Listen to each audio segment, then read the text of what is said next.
tratarán de calmar la presentida viuda que se muerde el pañuelo.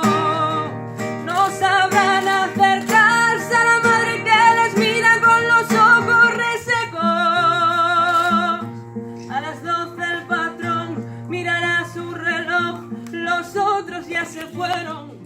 Y en un punto y aparte esbozará un fastidio mientras piensa: ay, pero ¿dónde están estos? Ha llegado otro relevo de bomberos.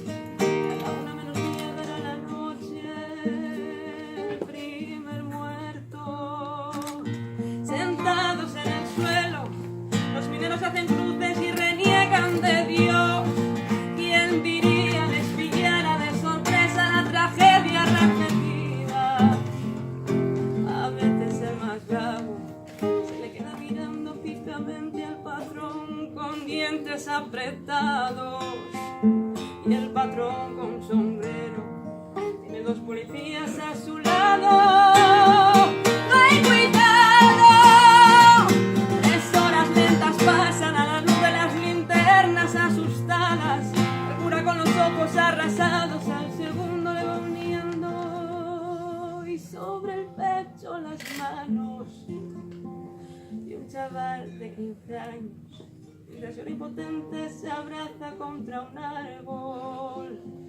Y el chofer del patrón, con su gorra de plato, se siente desplazado. Es un hombre prudente, bien domado.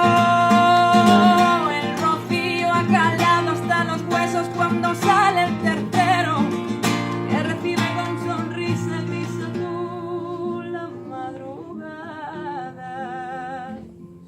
Y con voces los mineros, mientras se abrazan todos, y uno de ellos, el más fiero,